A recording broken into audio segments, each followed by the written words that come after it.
आत्मनिर्भर भारत की इसी मुहिम के तहत एक के बाद एक स्वदेशी वॉरशिप नौसेना को सौंपे जा रहे हैं। कुछ ही दिनों पहले Nilgiri class stealth frigate Udaygiri और हिमगिरी को नौसेना को सौंपा गया था। अब इनके नौसेना के बेड़े में शामिल होने की तारीख भी आ गई है। 26 अगस्त को विशाखापट्टनम में दोनों गाइडेड मिसाइल स्टेल्थ फ्रिगेट नौसेना में आधिकारिक तौर पर शामिल कर लिए जाएंगे।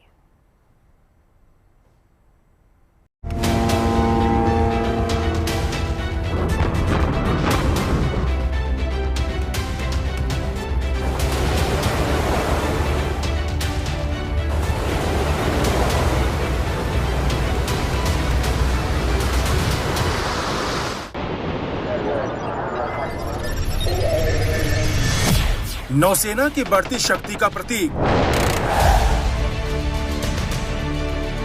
भारत की समुद्री सीमाओं के ताकतवर प्रहरी, नौसेना के नए योद्धा आईएनएस हिमगिरी और आईएनएस उदयगिरी। समंदर में दुश्मनों पर तबाही बनकर टूटने वाली भारतीय नौसेना की ताकत अब और बढ़ने वाली है, क्योंकि भारतीय नौसेना के बेड़े में एक साथ 2 घातक युद्धपोत शामिल होने वाले हैं। आने वाली 26 अगस्त को विशाखापट्टनम में आईएनएस उदयगिरी और आईएनएस हिमगिरी को एक साथ नौसेना में कमीशन किया जाएगा। ये दोनों स्वदेशी फ्रंट लाइन स्टेल्थ फ्रिगेट हैं, जिनका निर्माण प्रोजेक्ट 17A के तहत किया गया है।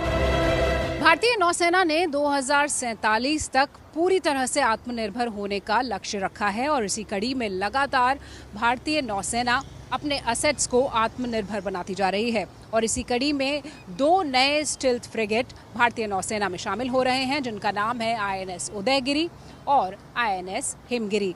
हालांकि जब 26 अगस्त को इनकी कमीशनिंग होगी तो इनके नाम के आगे आईएनएस यानी इंडियन नेवल शिप जुड़ेगा, लेकिन इसे माना जा रहा है कि भारतीय नौसेना की एक बड़ी उपलब्धि है। ये दोनों देशी स्टेल्थ फ्रिगेट ऐसी ताकत और खासियत रखते हैं जो इन्हें लहरों का खतरनाक लड़ाका बनाती है। इस दोनों युद्धपोतों को बेहतर स्टेल्थ फीचर्स, हाईटेक हथियार, पहले से बेहतर सेंसर और प्लेटफॉर्म मैनेजमेंट सिस्टम के साथ तैयार किया गया है। ये दोनों फ्रिगेट एंटी सरफेस और एंटी शिप वॉरफेयर के लिए ब्रह्मोस से लैस है। इनमें एंटी एयर वॉरफेयर के लिए एयर डिफेंस गन भी लगाए गए हैं। तो वहीं इन फ्रिगेट्स के पास Barak 8 long range surface to air missile की भी ताकत है। एंटी सबमरीन वॉरफेयर के लिए इनमें वरुणास्त्र और एंटी सबमरीन रॉकेट लॉन्चर तैनात किए गए हैं।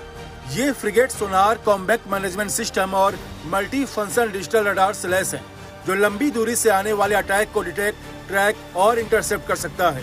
इन फ्रिगेट्स में 2 हेलीकॉप्टर को लैंड किया जा सकता है और उनकी पार्किंग के लिए हैंगर भी बनाए गए हैं। भारत की नौसेना की ताकत में बहुत ही ज्यादा इजाफा होने वाला है।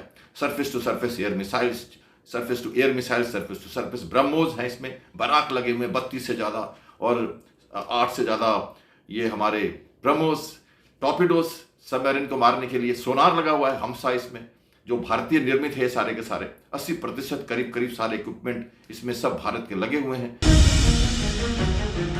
आजादी के बाद से अब तक भारतीय नौसेना देश की समुद्री सीमाओं की मजबूत प्रहरी बनी हुई है। समुद्री सीमा की रक्षा के लिए ही नौसेना वक्त और हालात की जरूरत के हिसाब से खुद को आधुनिक और ताकतवर बना रही है।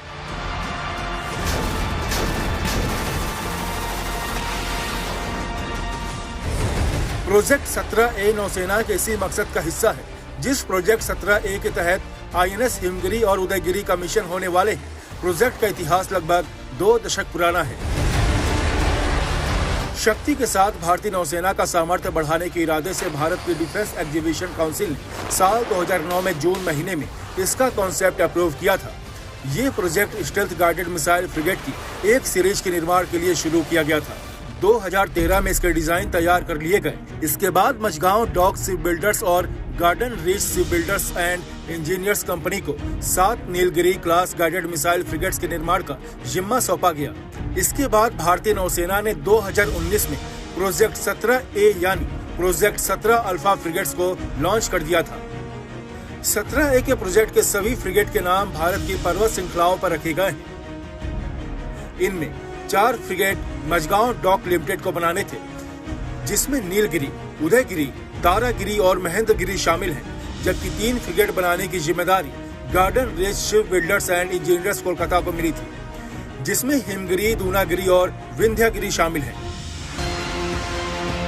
यानी दोनों फ्रिगेट्स में से उदयगिरी का निर्माण मझगांव डॉक लिमिटेड ने किया है, जो प्रोजेक्ट 17A का दूसरा फ्रिगेट है। साथ ही INS उदयगिरी वो 100वां युद्धपोत है जिसकी डिजाइन नौसेना के वारशिप डिजाइन ब्यूरो ने तैयार की है, जबकि INS हिमगिरी को garden rich ship builders and engineers Kolkata ने बनाया है। इन दोनों युद्धपोतों को तैयार करने में 200 से ज्यादा MSMES ने योगदान दिया है। इनके निर्माण के दौरान 4000 डायरेक्ट और 10,000 इनडायरेक्ट जॉब क्रिएट हुए। ये दोनों युद्धपोत डिफेंस सेक्टर में देश की मजबूती के साथ साथ आत्मनिर्भरता की ओर भी भारत का एक अहम कदम है। हम 12% जो इक्विपमेंट बाहर भेज रहे हैं विश्व का, वो हम अब चाहते हैं कि 40-50% हम एक बड़ी एजेंसी के रूप में विश्व पटल पे उभरे। पूरा अफ्रीकन कंट्रीज, सारे साउथ एशियन कंट्रीज हमारी तरफ देख रहे हैं। कॉस्ट के कारण, अफोर्डेबिलिटी के कारण, ट्रस्ट के कारण भारत ने इन सब जगहों पे अपनी जगह और पैठ बनाई है, और जो करेक्ट पॉलिसीज के साथ और योगदान जो हमारे स्टार्टअप्स का है, इनकी जो पैठ है, इनकी जो प्रतिष्ठा है, इनका जो विश्वास इन्होंने हासिल किया अपने इक्विपमेंट का, वो बहुत ही जबरदस्त है। तो मैं मानता हूं कि कुछ दिनों के बाद भारत की तरफ लोग ये समझ कर देखेंगे कि अब ये इंपोर्ट नहीं एक्सपोर्ट करने के लायक बना है।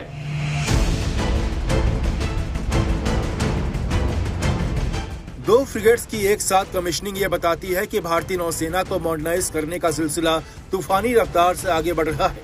नौसेना के हथियारों को आज की जरूरत के हिसाब से अपग्रेड किया जा रहा है। भारतीय नौसेना लगातार एडवांस युद्धपोतों, मिसाइल्स और पनडुब्बियों के निर्माण कार्य का काम कर रही है। बता दें कि स्वदेशीकरण और आत्मनिर्भरता पर जोर देते हुए नेवी अगले दशक में करीब 94 नए युद्धपोतों को शामिल करने की योजना बना रही है। नौसेना की शक्ति को बढ़ाने के लिए वर्तमान में 62 जहाज और एक पनडुब्बी का निर्माण चल रहा है। इसके साथ ही भविष्य में 31 जहाज और पनडुब्बियों को बनाने की योजना पर भी काम चल रहा है। खास बात यह है कि इन सभी वारशिप्स और सबमरीन का निर्माण भारत में ही किया जाएगा।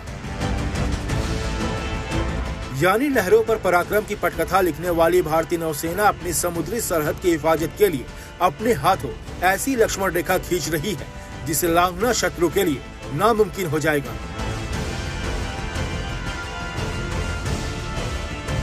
दिल्ली से शिवानी शर्मा के साथ bureau report, good news today.